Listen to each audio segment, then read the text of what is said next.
Again, welcome everybody. I'm Anastasia Lynn. I oversee the Center for Undergraduate Research and Creative Activities. Today I'm going to go over the FUSE program with you. I'm recording it so that other faculty who may miss this, we told them they can email us to ask for the recording. So basically this is just going to be an overview of the program. Since we have a smaller group, again, please do stop and ask me to stop and I'll answer any questions you have.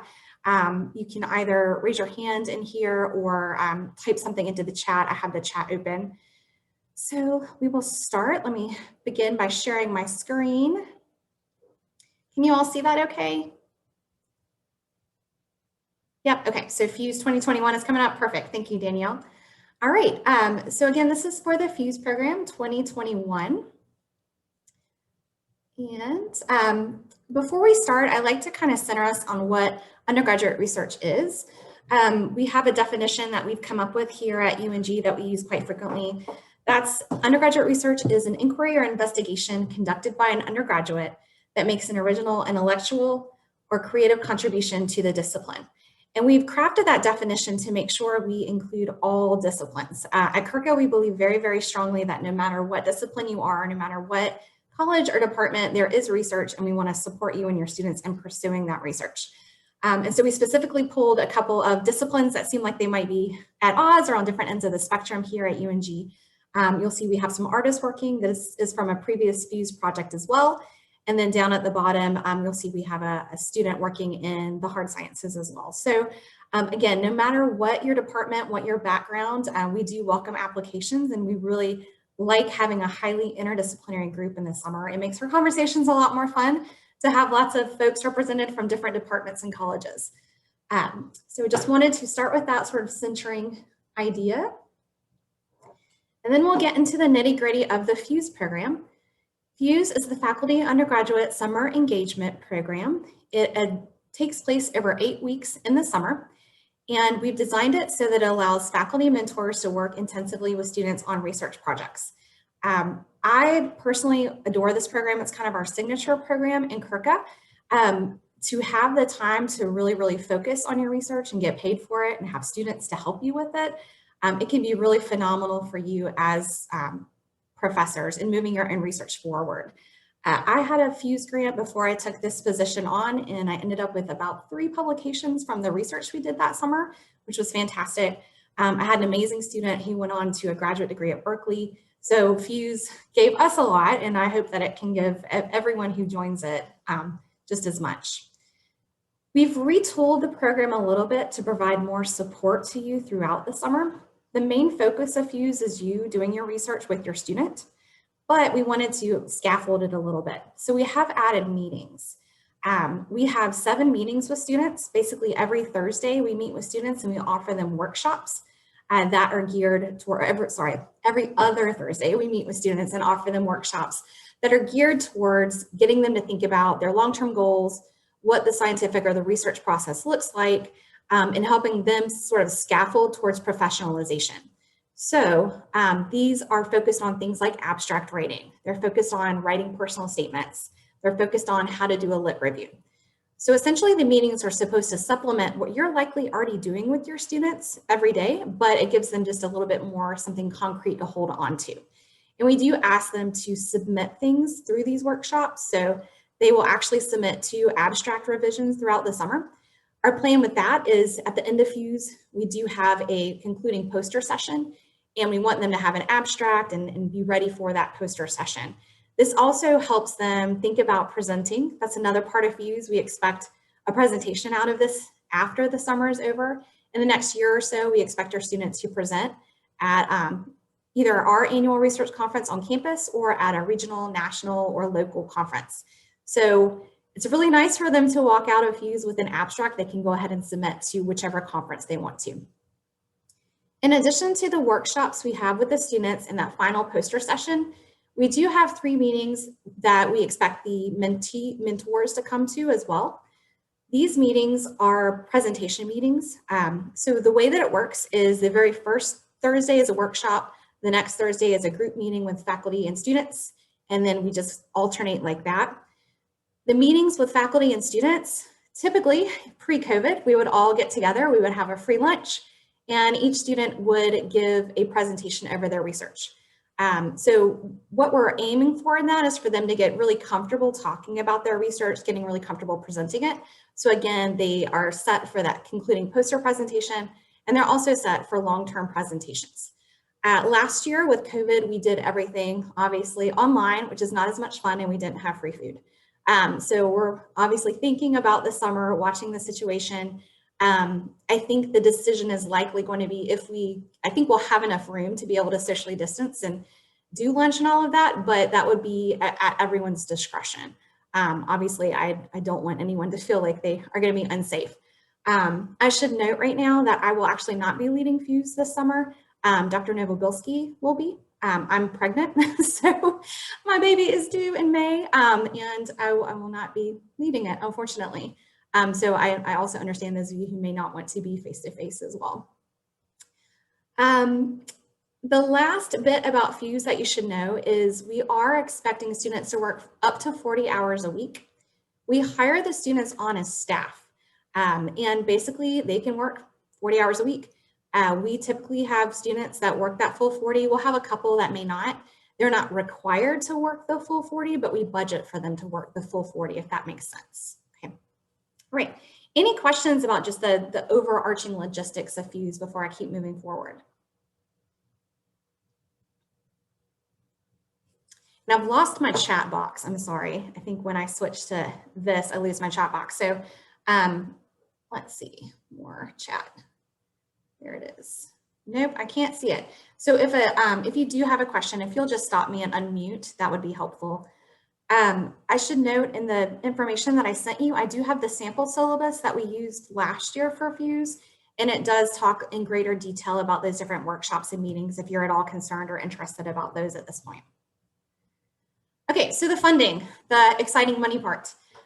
We typically fund about 6 to 7 research groups in total. There have been a couple of years we've had sort of a windfall and been able to do more this year because of budget constraints. We're really looking at 6. Unless I can eke out some money somewhere else, it's probably going to be limited to 6 groups this summer. Your compensation does happen throughout the summer. Professors are the lead mentors.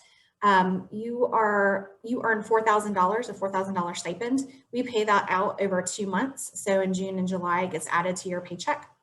Your students are hired on at $10.05 an hour.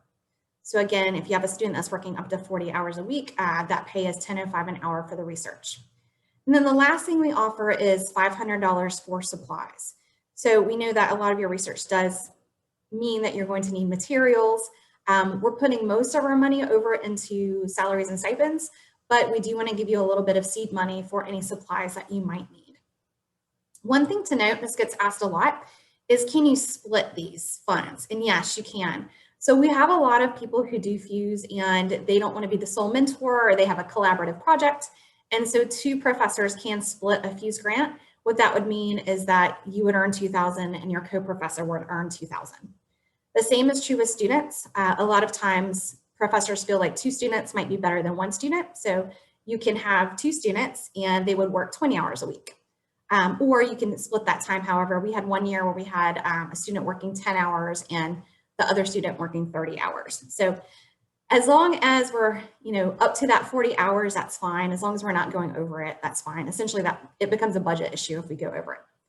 But yes, you're welcome to split those funds between multiple professors or between multiple students. Any questions on the funding?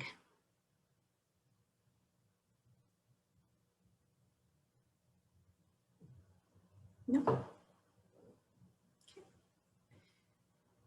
Just to get into the nitty gritty of it, we will be, well, I think actually I may have a slide on this. Maybe I will wait to talk about the nitty gritty of it.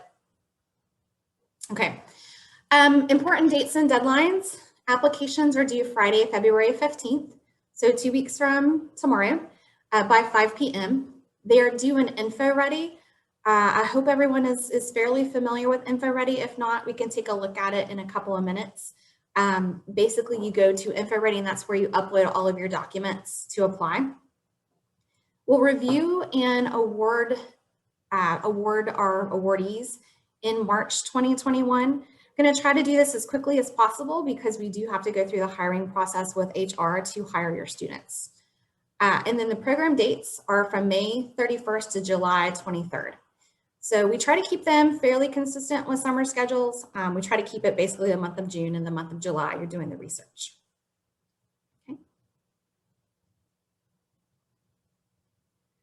Okay, again, how do I apply? And this link should be clickable on the PowerPoint that I sent each of you. Again, you will go to Info Ready. Okay.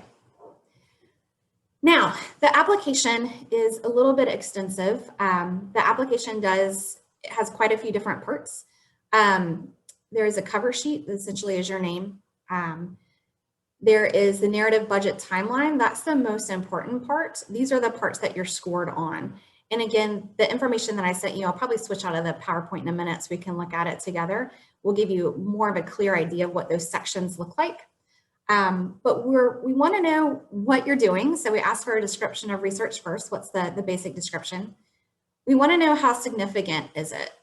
What is the significance of it? Is this an original project? Are you revamping something that someone else has done or that you've done in the past? What long-term can we expect from this? How does this contribute to knowledge more broadly? The next part, we want to know what your goals and expected products are. And so this will vary from different disciplines. For some of you, your goals may be to create a manuscript. For others, it may be to get a research presentation together. For others, it may be to be working with your students to create some teaching materials. So what are we expecting to see in the end? What are the goals and what are the concrete products that we're going to get out of this? The next part is the budget. So of that $500 that you have to spend, I know it's a lot. How are you going to spend it? What do you want to use that for? And then finally, what's the timeline for the work? And here we're really looking for what is your step-by-step, right? What are you going to do each week? We really want to see that you'll be able to potentially complete your research in the summer in this 8-week program. And we also want to see that you have enough to do for 8 weeks. Does that kind of make sense to everybody? Great. I will say almost no one completes their FUSE program once we get into it because we all know research, everything goes wrong. You have to retool your timeline quite frequently.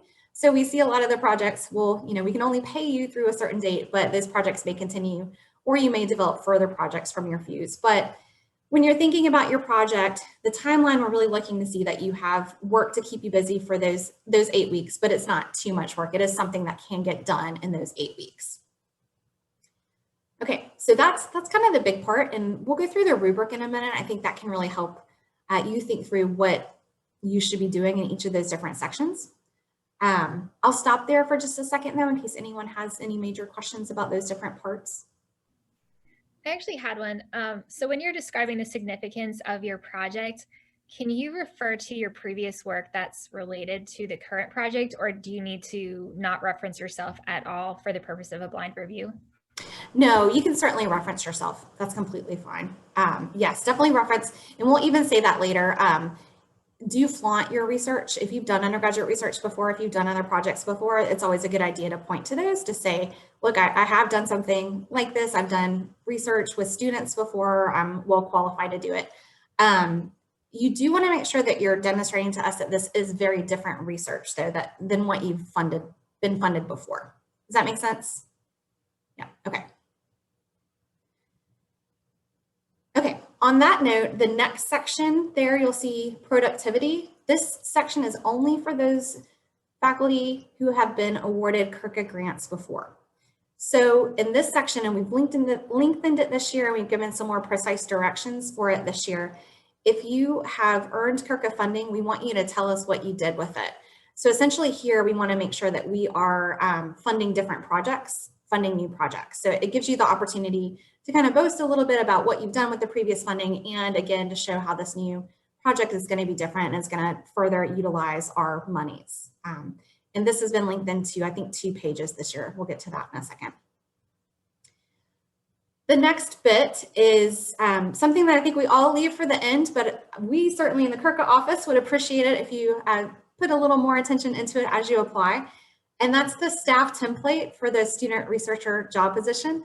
It's a little bit putting the cart before the horse in some ways, but essentially this is the information we have to give to HR to hire your student. And we ask for it in the application so that we can go ahead and as soon as we've confirmed that you are an awardee, we can go ahead and move it up to HR and get that HR process started.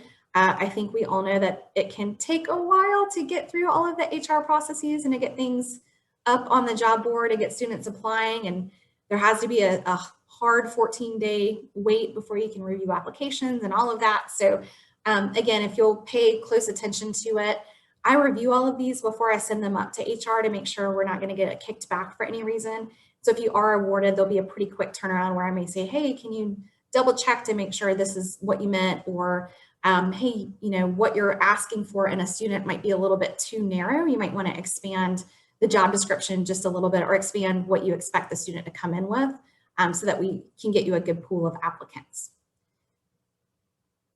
One note on the student researcher job position form, years ago with Fuse, we didn't have this step. Years ago, faculty applied with the student in mind to Fuse. We no longer do that. HR and student affairs felt like that did not give everyone at UNG a fair shake. So you should apply without a specific student in mind. Or don't tell me that you have a student in mind. I know that some of you may have some students that you know of that you think might be a good fit, but don't write the job description and don't write the grant so that just one student could fill it, because this will be posted for all University of North Georgia students to apply for. That's worked out really well for us. Some faculty have found some hidden gems that they didn't know about who participated in the Fuse project. So just a note there, do not indicate a single student that you plan to hire. Okay. The last thing that you'll click on InfoReady is your certifications. And essentially this is a certification that you've talked with your department chair. So please do make sure your department chair knows that you're applying for this before you actually apply, okay? And that you've read all of the rules and regulations. That's the fine print thing, right? And the rules and regulations are basically focused on, yes, I will mentor my student throughout the 8 weeks. Yes, I will make sure my student presents the research somewhere within a year after closing, all of that sort of stuff. One other note at the bottom there with your students that you're hiring, because we have that stipulation that after the grant is done, we want your student to present research somewhere based on the grant. The student that you hire cannot graduate prior to December 2021. So you'll be hiring a student who is a current student in the summer. And that student, we'd like them to stay enrolled at UNG through December 2021. So they can not only do that presentation, but so we could actually pay for them to do the presentation if they want to travel to do it. And that's a big part of this. We cannot fund through our conference grant mechanism that CURCA does. We can't fund a graduated student, but we can fund a student who is still enrolled. So in an effort to help you get your student to present at that, you know, big conference in Hawaii or wherever, we'd like to be able to help them through the conference grant mechanism. So just a note on that, the students must not graduate prior to December 2021. All right, any questions about this big overarching sort of overview over the pieces? And if you have the information in front of you on that I sent over, the RFP explains all of these in more detail. When you're in InfoReady, it kind of explains in more detail what each one is asking for. Okay, all right, this may not be the best way to do this, and you all can let me know if you prefer. We can just go face to face and everyone can pull up the rubric on your own that I've sent over. This is our copied and pasted rubric onto here. The most important takeaway of everything we're talking about today, how do you win one of these grants? You write to the rubric. Look at the rubric, look at what it's looking for, and try to, as much as you can, write your proposal to what the rubric's asking for, okay? So for each of the Fuse applications, we do review it using this rubric. We select our reviewers from across the campuses and across the disciplines. So again, as you're writing, remember that you are writing to someone who's not in your field. You know, for me, I imagine as an English professor, maybe I'm writing to someone in physics or math, something kind of on the other side of the spectrum. and I want to make sure I can convince them or convey to them what's important about my project, even though it falls outside their field. So as you're writing, keep in mind that you're writing to folks who are not familiar with your field. The project description, the very first thing, I'm just going to go over the exceptional ones, and I'll point out any things that we typically see that may harm you or hurt you in the review. Project description, again, just make sure it's clear, concise, and easy to understand. Make sure you're proposing something that's innovative. It's always good to kind of point out how it's a little bit innovative, even in a project description. And again, make sure it's jargon-free. Make sure we understand what you're talking about. One of the kind of kisses of death with these is if you come in and you're talking to your colleagues instead of someone across the discipline. So just try to make sure you explain as much of the jargon as you can, which can be very, very difficult. We completely understand that, but try to be as jargon-free as possible. The next section, significance. We want to know how this fits into broader scholarly or creative fields. How are others going to benefit from your knowledge? And we love it when your project impact might go beyond just your field of study or might go just beyond extending knowledge. But again, it's not necessary to say you're going to find a cure for COVID-19 with your research, right? It could just be as simple, and for a lot of us, it is just as simple as contributing to a base of knowledge. But here you want to make sure that you're really clearly telling us what the significance is. What are we going to get from this? Okay. And you'll see over on the far end of that one, needs improvement. If you're scored at a 1, the proposed project doesn't impact the broader community or scholarly field. So how is this significant? In what ways is it significant? And again, that's going to, be different for each and every field. The next one, long-term contributions to undergraduate research. This is something we really, really want to see. You'll notice that this is not a clear title in the section headings that we have, but we want to see this throughout. So it's a good idea to make this a section heading, make sure you're addressing it. We'd like to see that the proposal is going to cultivate long-term undergraduate research. So what we don't want to see is this is a summer one and done project, right? This is something that you're going to do in 8 weeks, wrap it up, and never visit again. We'd love to see that maybe this is the seed of a larger long-term project. Maybe this is the seed of what you might do on a smaller scale in a class. Maybe it's a seed of a long-term collaborative project with some different groups. So how might your project that you're doing in the summer influence your research or student research in the future? The next section is probably one of the hardest, speaking of jargon, that's methodology. So tell us a little bit about your methodology. How will you go about completing the work that you're doing? How will you go about completing the project that you've proposed? And we want to see that it's doable. So here, this one's a little bit tricky, and a lot of times it depends on the reviewer. You get, quite honestly, how they're looking at your methodology. So do describe how you're going to get those, the outcomes, the products, the goals. What are the steps we're going to take to get there?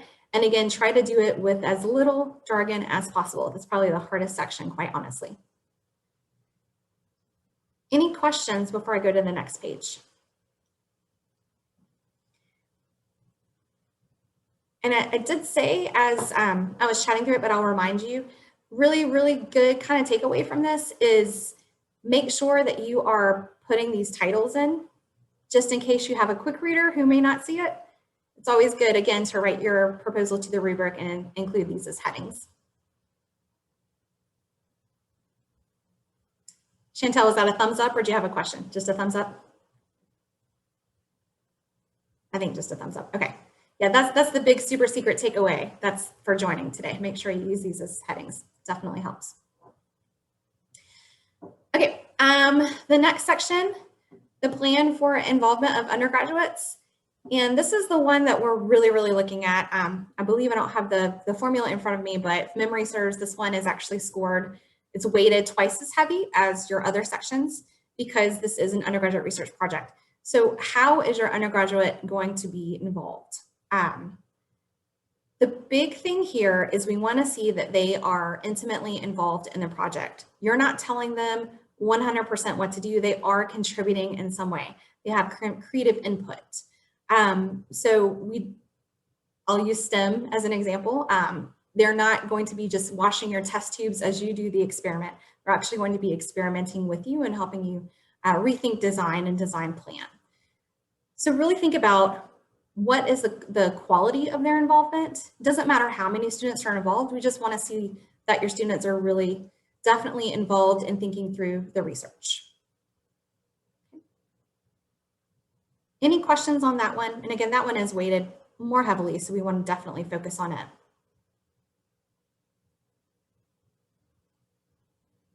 Okay.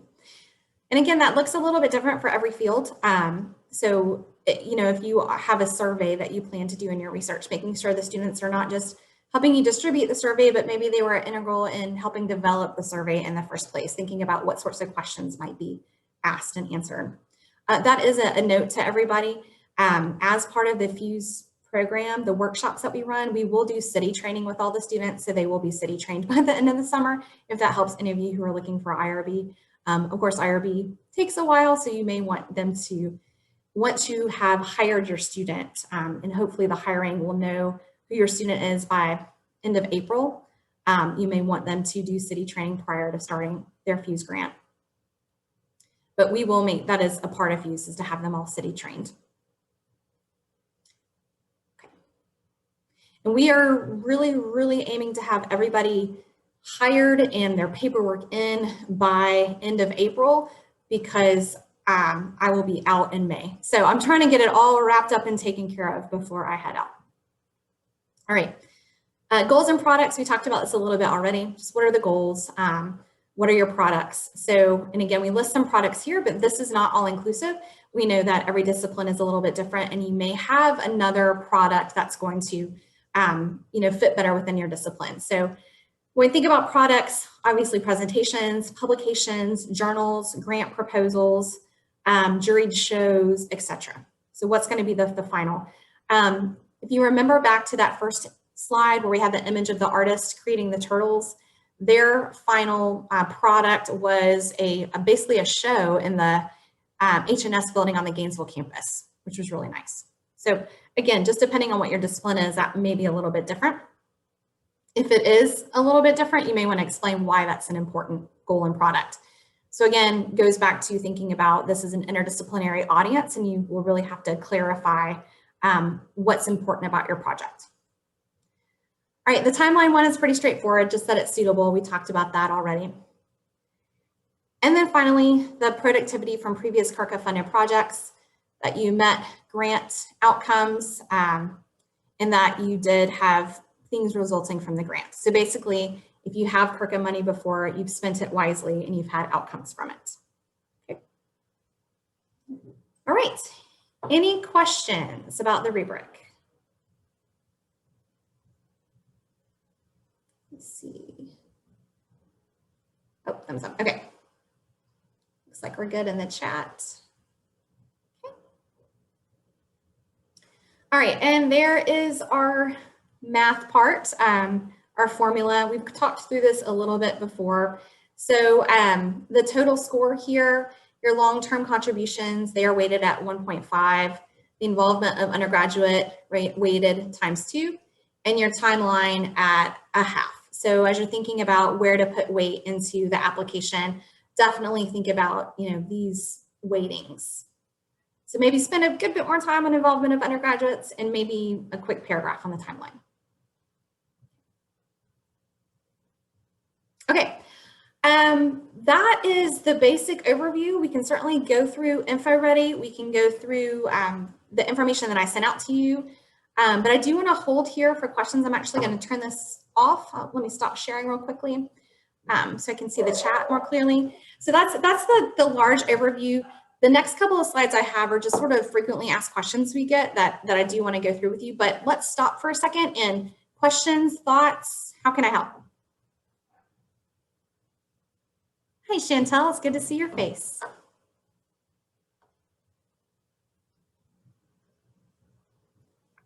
Anastasia, I don't know what questions to ask right now. I've been watching this FUSE thing for years now, and I just kind of feel like I need to kind of step into it and see what it's all about.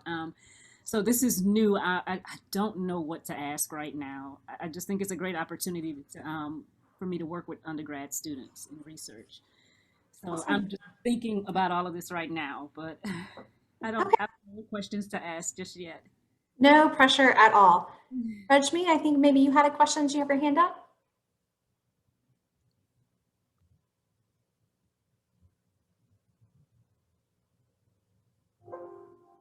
I think you're muted again if you unmuted.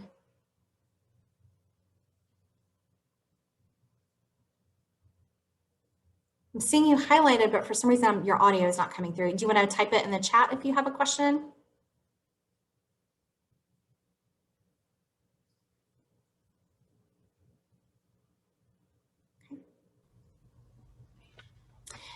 So while we're waiting on Rajmi to type in the question, okay, you're good, thanks. Yeah, I can't say enough about this program. I really believe in it. I think it's wonderful. I wish we had more money to give. That's my biggest problem with this program is it is a little bit small, especially this year, but it is a wonderful opportunity. Our students benefit so much from it. Personally, over the past few years, we've seen a lot of the students who participated in FUSE go on to do some pretty amazing things. Last year was a great year for a few students. Two of our former FUSE students won the Goldwater Scholarship, which is, our nation's premier STEM scholarship, and another one or two won the National Science Foundation's 130,000 graduate scholarship. So we feel like FUSE works. We feel like it helps get students on the right track. We've had a few students go on to win the Fulbright before, go on to do research on Fulbrights. So we're really happy to see some of those outcomes from our students, and plenty of them have gone on, obviously, to do grad school after doing FUSE. So we love the program. Again, we just wish we had more money for it, as we always do. All right, well, if there aren't any questions, I'm going to flip back then to our slideshow, and we'll just go through some frequently asked questions. But again, please stop me if you have any questions. And if you're like Chantelle and you're just kind of taking it all in, that's totally fine too.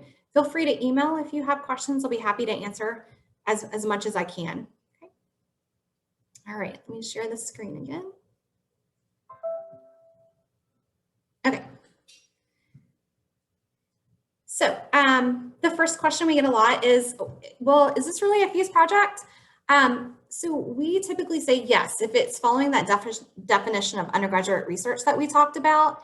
If it is something where the student is intimately involved in the research, if this is research that's making a contribution to your discipline, then yes, we do think it is appropriate to apply. Also, as most of you who know me know, my cardinal rule is just apply for everything. You never know what will happen, and you'll gain a lot of skills in the process of applying. You'll be able to think through your research more. We kind of like to think of FUSE as like a grant that can set you up to maybe doing an external grant later. So my advice is always apply. The only thing you'll lose is the time that you put into the grant, right? You'll never know if you win if you don't apply, which is what we tell our students all the time. The next big question we get is, well, it looks like there's been a lot of science folks funded in the past. Is CURCA funding limited to the sciences? This is a definite no. We have funded projects from across the campus. We have funded projects from every college. We tend to have more faculty from the STEM, the hard sciences apply.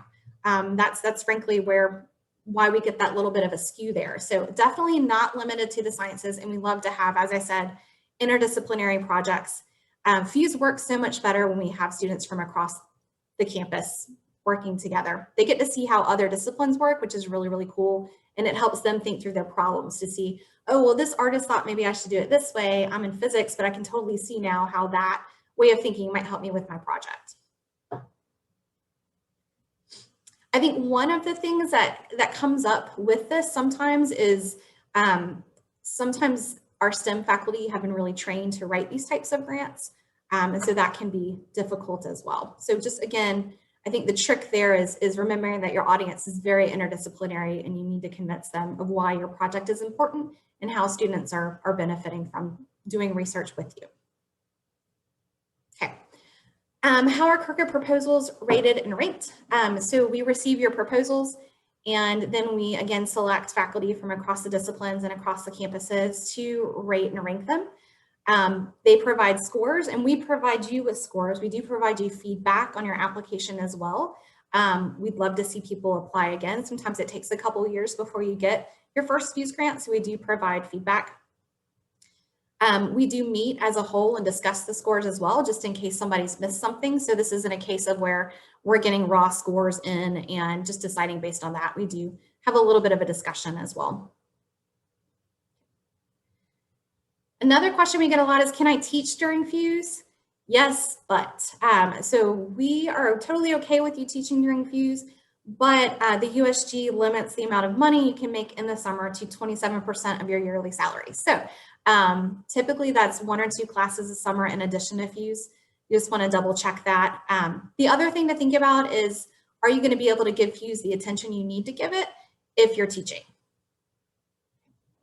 Obviously, we all have to eat, so many people do teach during Fuse.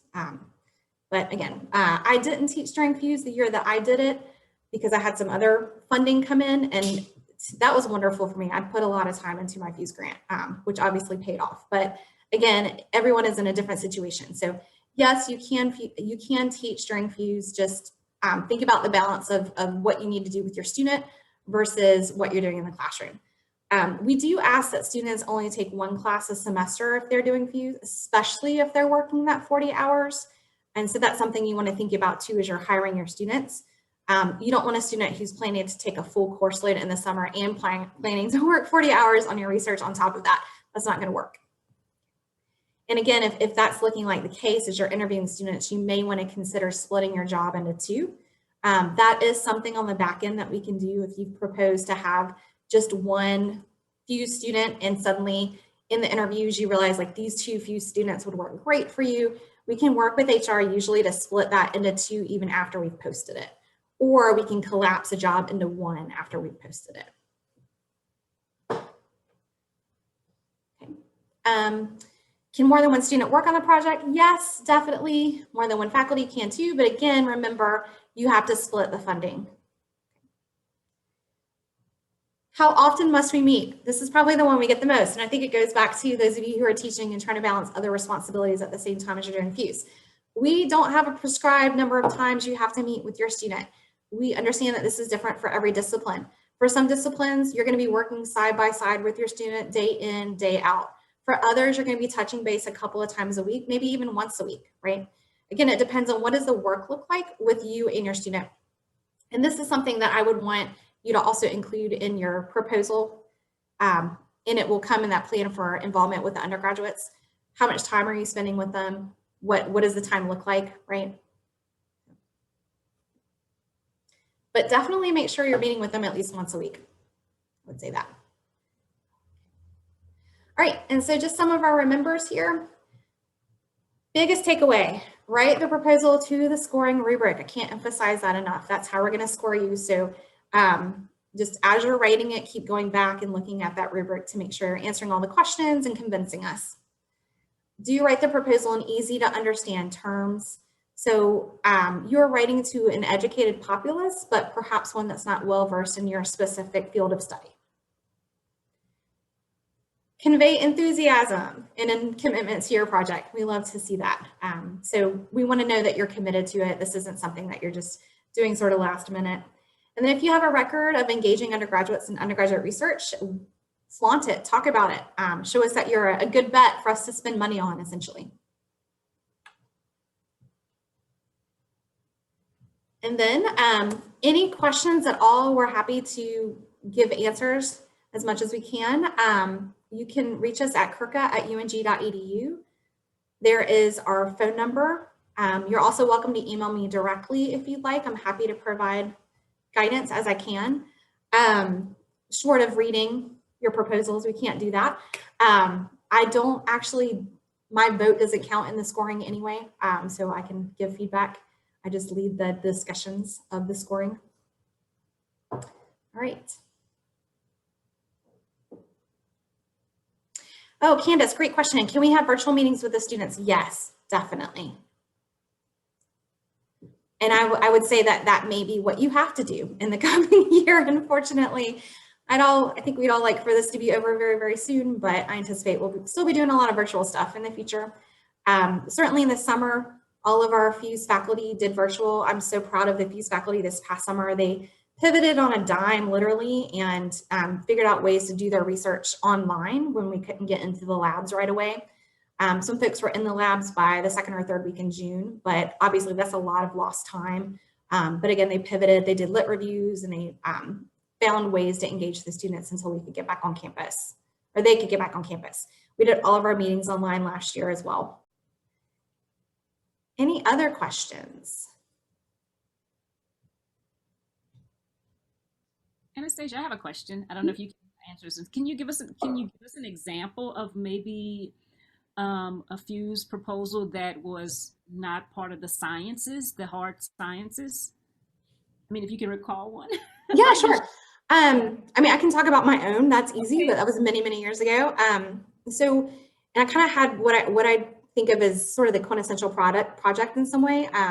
So I do literature, and I was interested in mapping literature. So I hired a student in geographic information sciences to help me construct these layered maps of a novel to see, and what happened after that is we were able to see the themes of what was happening in the novel, because he helped me kind of go through and literally map every character's movement, which is really cool, right? And so what was kind of innovative about that is I could not have done the project without that student. So clearly it was really a FUSE-focused project because we both needed to be there for the project to happen. He was intimately involved in the work. That probably doesn't help at all for education folks, but that's kind of the hallmark. Sorry, Chantelle, go ahead. Oh, I'm sorry. So and I'm just looking at, going back and looking at the application, again, like what was it? Where is it? I guess the future of where your project was going after that. I know because you were saying something about, we need to, even though we're doing this in the present time, how can we continue this out, in the future? Yeah, so that's a great question. When I actually applied, we didn't have that stipulation in there, but part of my application was that we were going to take a smaller version of this and make it a project that I taught in my classes. And I did for a couple of years teach a literary cartography project. Students didn't have to know GIS to do it. We would do it on Google Maps, but it was the same idea. And we did have some presentations. My student presented at a regional conference right afterward, and that was one of the productions of it as well. We have had a couple of education folks also be awarded. I know Dr. Hardy was, and her student, and she totally blanking on what they did. I know Lauren Johnson, I do remember they were working with the RISE program. They did quite a few interviews with students in the RISE program to see how to better support them. We have quite a few projects that are based in social sciences, you might say, that are doing research. They have a problem that they're going after, and they're conducting surveys to get to that problem, right? And so the students then become intimately involved in reading the background literature on the problem, helping to set up the surveys, thinking through what do they need to ask, and then they'll go back through and they'll actually analyze the surveys as well. Okay. Interesting. Okay. I don't know if that helps at all. It does. And I'm glad you said Lauren Johnson, because she's right next door, so I'm going to go knock on her door. Yeah. And that's a great idea too. If you know someone that has done FUSE before, and we do have a list of FUSE awardees on the website, feel free to reach out to them, see if they might want to share their application or share their thoughts and how they applied and what worked well for them. We're really hoping to have a repository of examples at some point. We just haven't been able to do that. For some reason, it always gets pushed to the back burner, but we at CURCA have no problem with you reaching out to other folks to see what they look like, what their projects look like in the past. One of the coolest projects was actually that turtle project that you saw, the art project. And so that was an art professor who, and this was again a weird split. She got 3,000 of the grant, and then two biology professors each had 500. And there's that huge turtle project on the Gainesville campus. I call it Turtles with Trackers. All the turtles have their tracking systems on it, and so the artist created these huge, beautiful renderings of turtles, and they also created those ceramic turtles to put in the H&S building to make it not quite so drab and gray as it is. And it was just a really neat collaboration. The art students would go out in the field with the biologist to learn about the turtles and to help figure out how to best represent them. The best part about it was when they revealed their final product over at H&S, and we had some food and stuff. It was a really, really cool little reception. And they had the ceramic turtles in this encasement. And I was standing next to someone who thought they were real turtles. They were that good. They were not real turtles. They were ceramic, but they looked like they were real turtles in this case they were in. So that I thought was a really, really neat project. Again, that kind of bent disciplines, and the students definitely had to be, you know, involved in the work. Gotcha. Okay. That helps a lot. Okay, good. I'm glad. I wish I could think on my feet more today. I apologize. Other questions from anyone?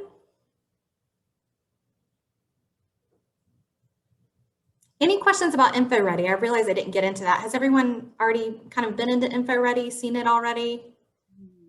No? So InfoReady is, I'm going to take you to it very, very quickly. I know we are running out of time here. Let me open it on my computer here. But InfoReady is just the repository where we take the applications, essentially. Share screen. Okay, can you see that InfoReady there? Yes. Okay, so when you come to InfoReady, this is what you'll come to. And this is where we do all of our applications. If you have students who are planning to present at a conference, their deadline is tomorrow to get funding to present at that conference. So that's a great reminder, it's right there. But you'll see Fuse here. And if you click on the Fuse program there, you'll see all of the information, all of the things that I sent to you in email are located here as well. And again, the whole call is here. If you click on apply, it will take you through the application process. So all you need to do is log in as a UNG faculty member, and you will be essentially uploading the different files that we've asked for. So it's pretty straightforward, pretty drag and drop. So here, this RFP will guide you through the different pieces that you need to input, and you do have that in your email as well. Not sure. Can you see that RFP? Yeah. Yeah, okay. So on page 2 here, you'll see the different things. So this is the big important one, right? The narrative, budget, and timeline, the 3 pages max. That's what we walked through today. So you'll upload this as one single document, and that's what you'll submit to InfoReady. The productivity, if you have been funded by CURCA before, and I think, Candace, I think you may have had funding, but I think everyone else may be new to CURCA funding. This is where you would fill in that information. If you've not had CURCA funding, just ignore 3 altogether, okay? Don't need to upload anything. And then the staff template we talked about, the researcher job description, you'll upload that as a separate document. And then these certifications, you essentially just check that you've read and agreed to them.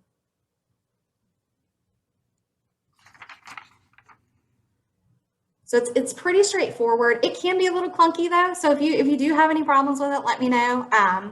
Or Chris Jackson over in Grants and Contracts, he's the InfoReady guru. He's who I call when I don't know what's going on. But either me or my assistant Allison can help you with it as well. So it should be pretty straightforward.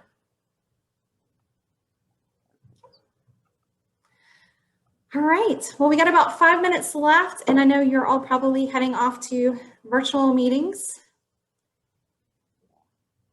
So unless anyone has other questions, thank you again for joining us.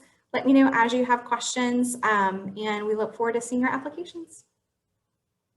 Thank you. Thanks a lot. Thank you. Good to see everybody. Bye-bye. Bye.